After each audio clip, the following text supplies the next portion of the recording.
The Philadelphia Eagles are unbeaten. But if you've been watching closely, you know something isn't right. 4 weeks in, this team is 4-0, standing tall as the NFC's last unbeaten squad. Yet beneath the surface, the foundation feels shaky. The offense, the same one that once bulldozed defenses with rhythm and power, now looks strangely uncertain. Against Tampa Bay, it was a tale of two halves: domination early, collapse late. Jalen Hurts started the game on fire, hitting nearly everything in sight. Then, one violent shot to the head, and suddenly the rhythm was gone.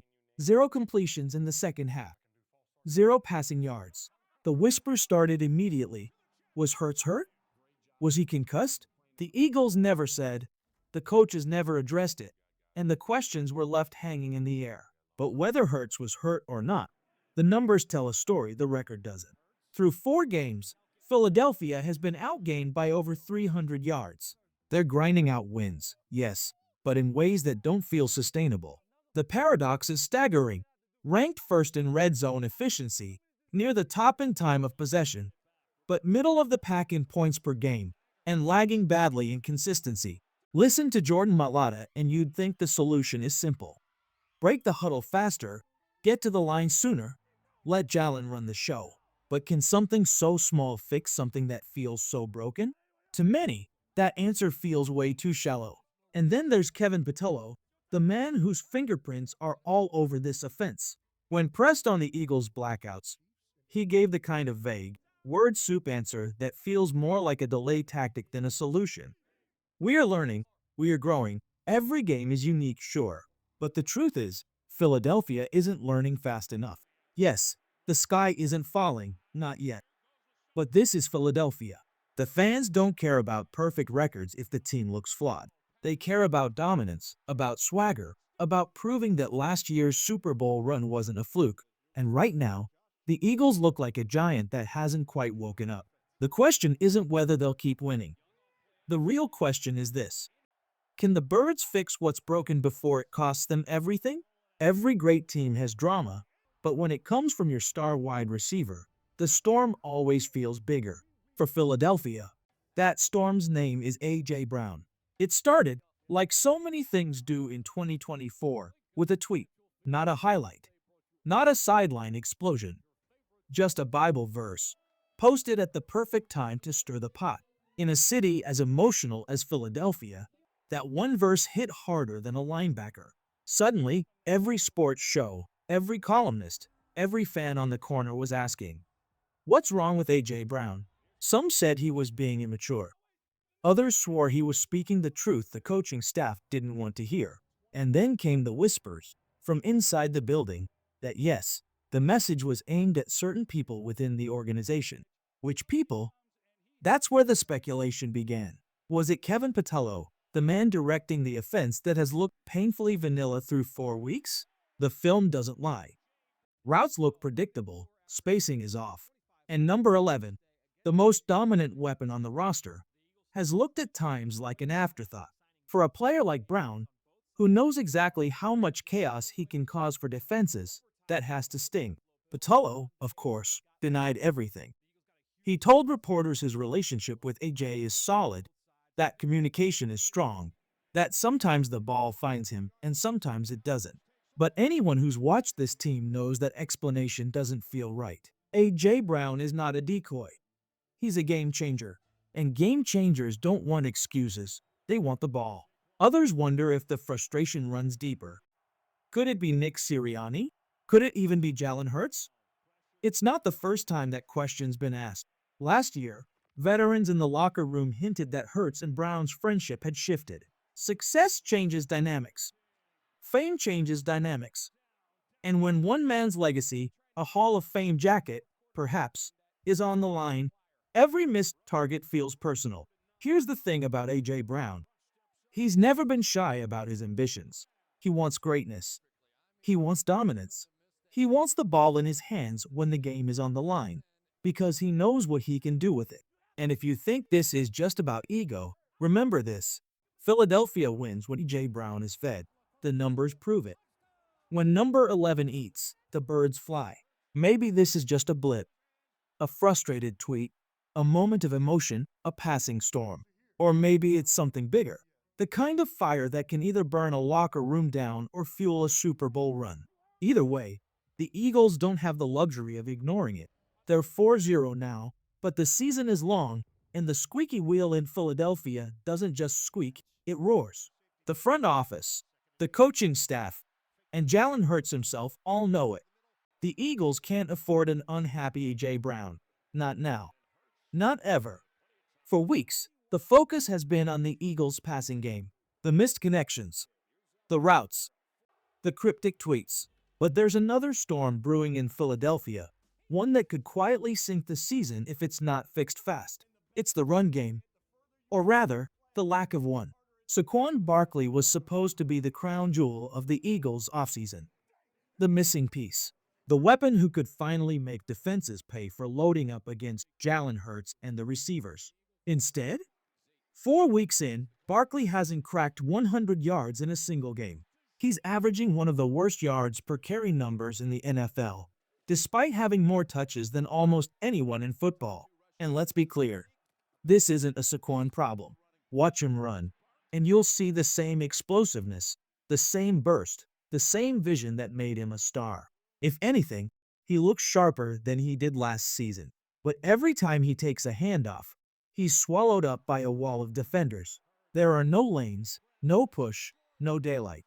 The offensive line, once the pride of this team, is crumbling in front of him. The stats back it up. Landon Dickerson, the heart of the left side, already looks like a shell of himself. 3 sacks, 13 pressures in just 4 games, numbers that would have been unthinkable for him a year ago. We know why. That knee surgery in camp may have healed on paper, but on the field, it's obvious he's not right. He's favoring it, compensating, trying to fight through pain. But every snap is proof he came back too soon. Cam Jurgens hasn't been much better. Officially, he's healthy. Unofficially, those back issues from last season may not be as fixed as the team claimed. The result? A soft middle. No push. Missed blocks that kill drives before they even start. And then there's the ripple effect. Lane Johnson's already missed time.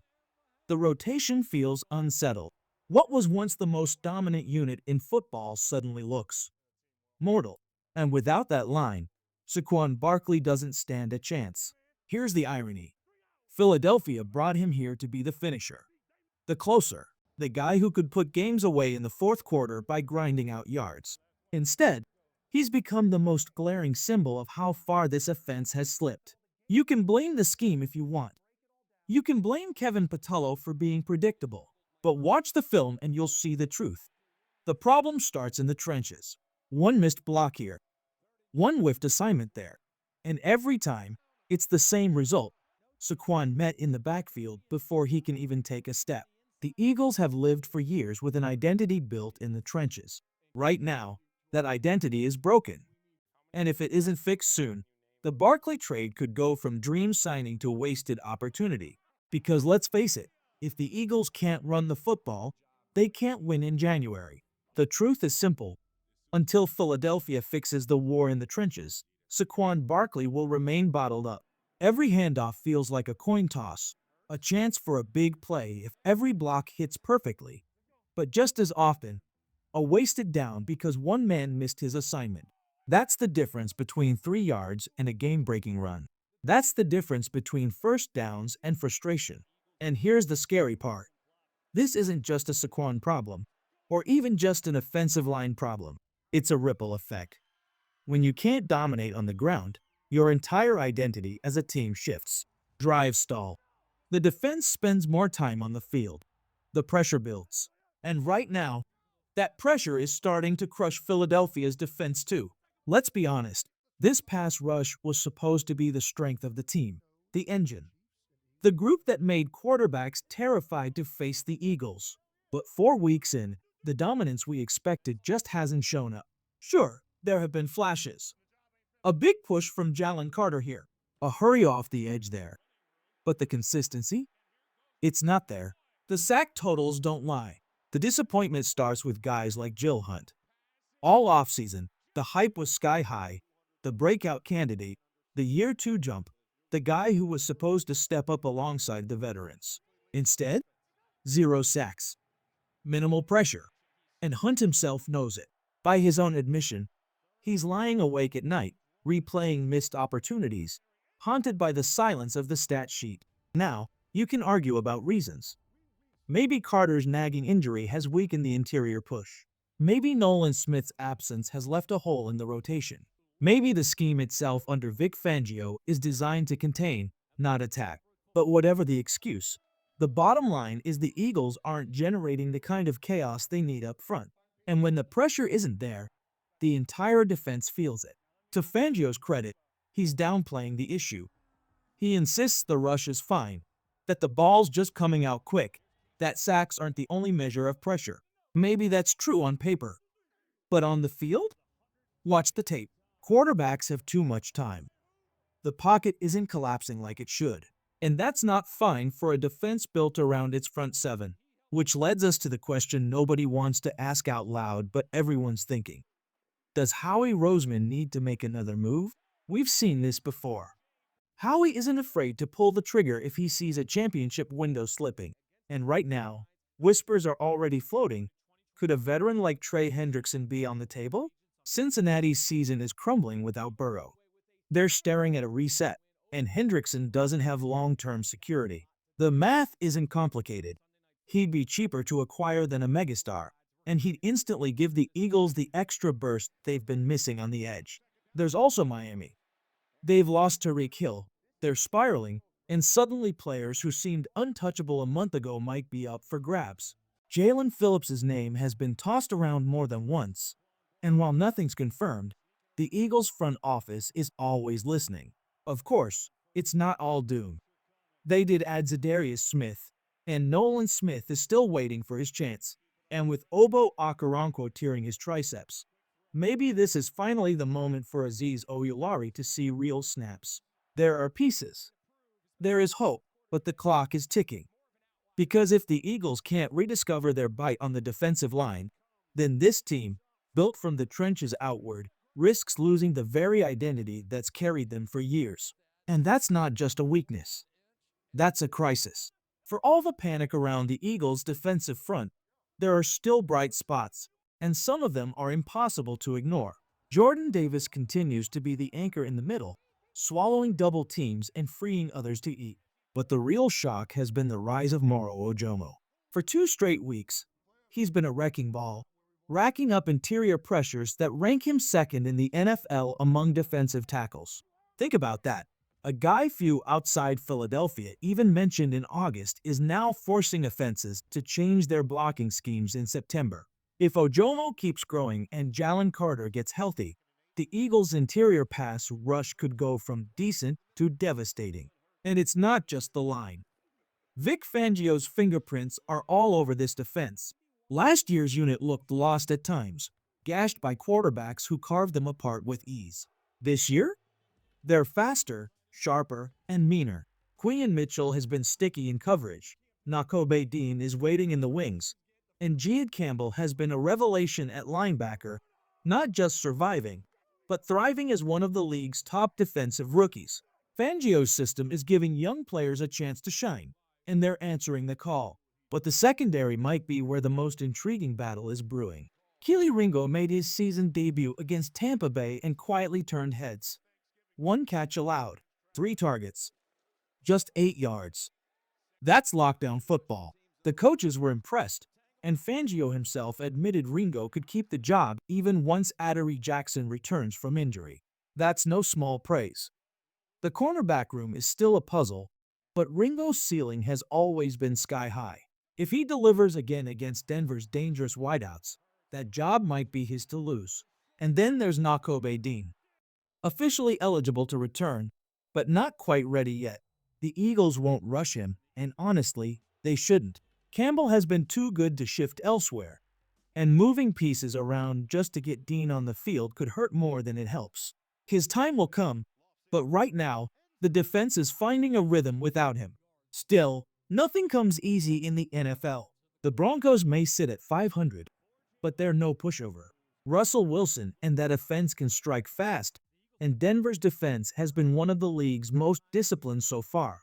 If the Eagles want to protect their undefeated streak, the defense has to keep this newfound fire alive, while the offense figures out who they really are. The talent is there. The flashes are there. But will Philadelphia's young stars step up and carry the torch, or will the cracks we've seen keep spreading